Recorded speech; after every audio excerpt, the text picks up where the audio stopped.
Hai semuanya, kembali lagi di materi metodologi penelitian pendidikan matematika. Jika di episode yang lalu kita sudah membahas langkah umum dalam menganalisis dan juga menginterpretasi data penelitian kualitatif. Nah, kalau kalian masih ingat, boleh silakan diketik di kolom komen ya, apa aja sih langkah umum dari menganalisis dan menginterpretasi data kualitatif. Nah, di kesempatan kali ini saya akan mencoba sharing terkait bagaimana kita mempersiapkan dan juga mengelola data untuk penelitian kualitatif agar mudah untuk dianalisis. Persiapan awal untuk kita melakukan analisis adalah perlu adanya pengaturan sejumlah besar informasi yang kita peroleh pada saat mengumpulkan data. Bisa berupa apa yang diucapkan atau apa yang ditulis oleh subjek, sehingga kita bisa mentransfernya menjadi suatu file yang diketik, misal MS Word atau Notepad. Dan kemudian setelah kita sudah melakukan transfer atau kata lainnya adalah transkripsi, maka kemudian kita perlu memutuskan apakah perlu menganalisis dengan cara manual, yaitu dengan menggunakan tangan secara langsung, atau dengan komputer. Oke, jangan kemana-mana ya. Kita akan membahas bagian yang pertama, yaitu bagaimana cara mengatur data dari apa yang sudah kita peroleh saat mengumpulkan data. Pada tahap awal dalam analisis kualitatif, kita perlu mengatur data ke dalam folder file di komputer. Jadi semacam kita mengatur file-filenya agar nanti mudah untuk diakses. Pengaturan atau organisasi data ini sangat penting di dalam penelitian kualitatif. Mengapa seperti itu? Karena jumlah informasi yang sangat besar telah dikumpulkan selama penelitian. Data ekstensif yang dihasilkan oleh wawancara misalnya, seringkali mengejutkan para peneliti baru. Wawancara 30 menit sering menghasilkan sekitar 20 halaman transkripsi dengan spasi tunggal. Wow, lumayan sangat besar ya. Dengan jumlah data yang cukup besar ini, transkrip dan pengorganisasian informasi tentunya membutuhkan sistem organisasi yang tepat. Nah, kita dapat mengambil beberapa bentuk seperti matriks atau tabel. Kita perlu mengatur materi berdasarkan jenisnya, misalkan semua file hasil wawancara, semua berkas hasil pengamatan, semua dokumen penting, dan semua foto atau bahan visual lainnya. Sebagai alternatif pengaturannya, kita perlu mempertimbangkan dengan mengatur materi data tersebut berdasarkan peserta, situs, lokasi, ataupun kombinasi dari pendekatan ini. Kemudian, kita juga perlu mempunyai salinan atau duplikat dari semua bentuk data yang sudah diatur tersebut. Kita perlu melakukan itu karena kita akan menjaga kemungkinan terburuk kehilangan data, misalkan ada kerusakan storage atau penyimpanan kita, seperti itu. Nah, kemampuan dalam mengorganisasi data ini juga sangat penting untuk dimiliki peneliti. Karena apa? Karena misalkan kita memiliki banyak sekali barang, dan ketika kita tidak mengaturnya dengan baik, maka akan kesulitan saat kita membutuhkan barang tersebut. Semacam kalau di slide yang saya punya ini, saya punya alat makeup. Nah, alat makeup ini kalau misalkan akan ditata dengan baik, maka ketika saya akan membutuhkan brush misalkan, saya akan langsung mengambilnya di mana saya meletakkannya, semacam itu. Sama seperti kita mengatur data, kita harus meletakkan dengan cara yang sistematis agar nanti ketika kita memerlukan data tersebut untuk kita olah lebih lanjut, kita mudah mendapatkannya. Seperti itu. Yang kedua adalah mentranskripsi data. Selama pengumpulan data kualitatif, kita akan mengumpulkan teks atau kata-kata, entah itu melalui wawancara dengan peserta atau dengan menulis catatan lapangan selama pengamatan. Nah, ini mengharuskan perlunya mengubah kata-kata menjadi dokumen yang terkomputerisasi untuk dianalisis lebih lanjut. Langkah inilah yang disebut mentranskrip data. Atau cara lain adalah kita dapat langsung mendengarkan rekaman atau membaca catatan lapangan kita untuk memulai proses analisis. Nah, ini bisa dilakukan ketika waktu singkat atau sumber daya kita terbatas. Selain itu, kita mungkin hanya dapat mentranskrip beberapa hasil wawancara atau hasil observasi. Namun tentunya prosedur yang paling lengkap adalah membuat semua wawancara dan semua catatan pengamatan untuk ditranskripsikan. Nah, sebagai pedoman umum, dibutuhkan sekitar 4 jam untuk menyalin 1 jam rekaman.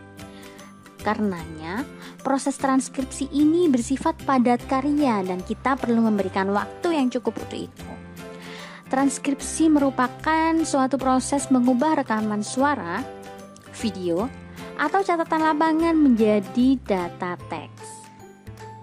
Nah, proses transkripsi ini ada beberapa saran untuk kita melakukannya. Misalkan yang pertama adalah kita dapat menggunakan transkripsionis agar dia yang melakukan pengetikan file teks yang kita perlukan.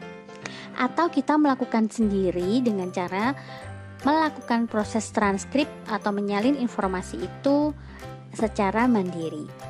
Dari kedua kasus tersebut, untuk data wawancara misalkan, transkripsionis membutuhkan peralatan khusus untuk membantunya dalam membuat transkrip. Nah, peralatan itu bisa terdiri dari mesin yang memungkinkan transkripsionis untuk memulai dan menghentikan rekaman atau memutarnya dengan cepat, sehingga transkripsionis dapat dengan mudah mengikutinya.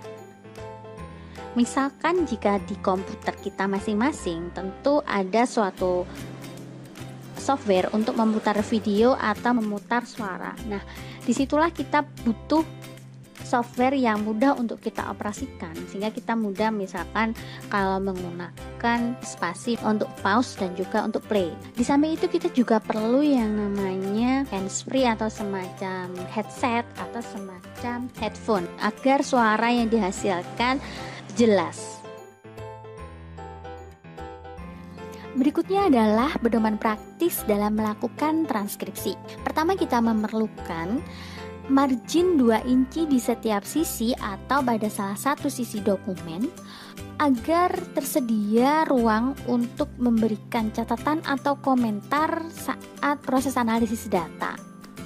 Berikutnya adalah kita juga perlu memberikan ruang ekstra antara hasil transkrip pewawancara dan hasil transkrip interviewingnya.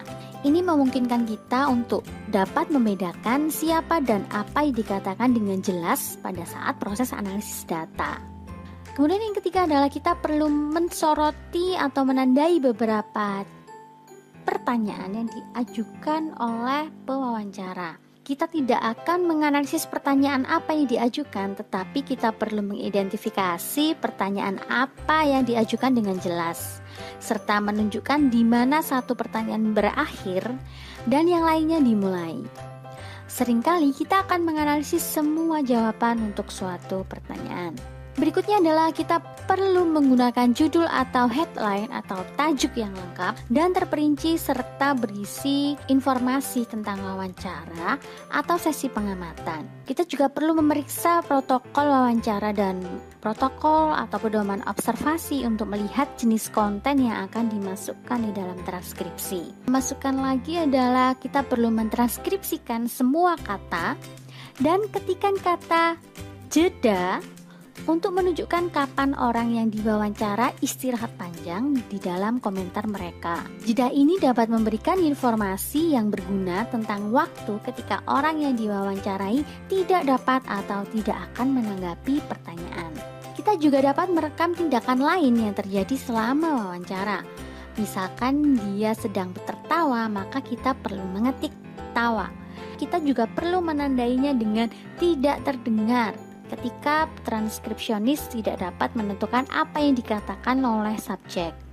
Sebagai pendekatan umum, kita juga perlu menyalin semua kata akan memberikan data yang kita tangkap itu sebagai suatu rincian dari wawancara.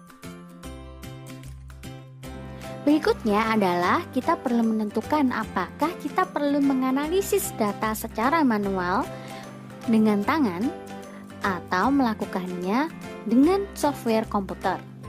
Dengan popularitas komputer saat ini, para peneliti memiliki pilihan tentang apakah akan menganalisis data secara manual atau menggunakan komputer.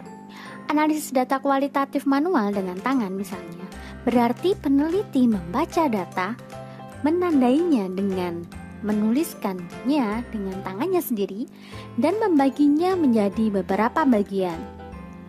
Secara tradisional, menganalisis data teks melibatkan penggunaan kode warna untuk menandai bagian teks atau memotong dan menempelkan kalimat teks ke dalam kartu.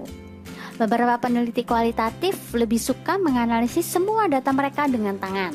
Analisis manual dengan tangan mungkin lebih disukai ketika kita sedang menganalisis basis data yang kecil, misalkan kurang dari 500 halaman transkrip.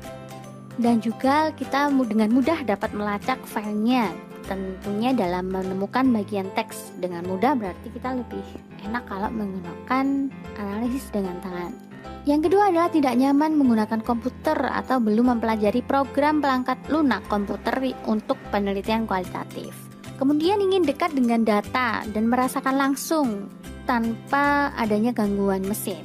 Punya waktu untuk berkomitmen dengan analisis tangan, karena ini adalah aktivitas yang padat karya untuk menyortir, mengatur, dan menemukan kata-kata secara manual dalam basis data teks yang dimiliki.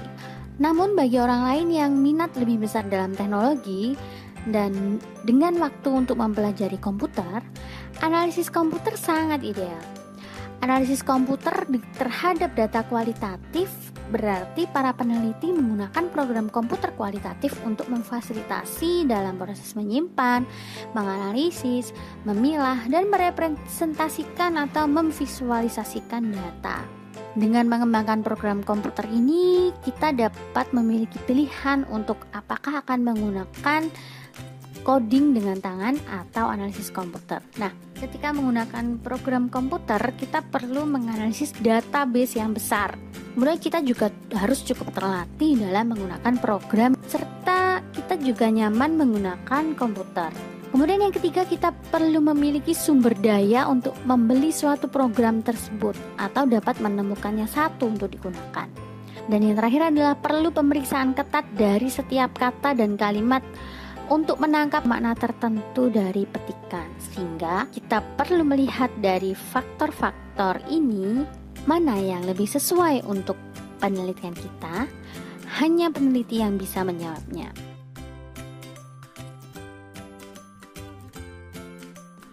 Sekian sharing kita pada kesempatan kali ini terkait bagaimana kita mempersiapkan dan mengelola data untuk dianalisis pada penelitian kualitatif.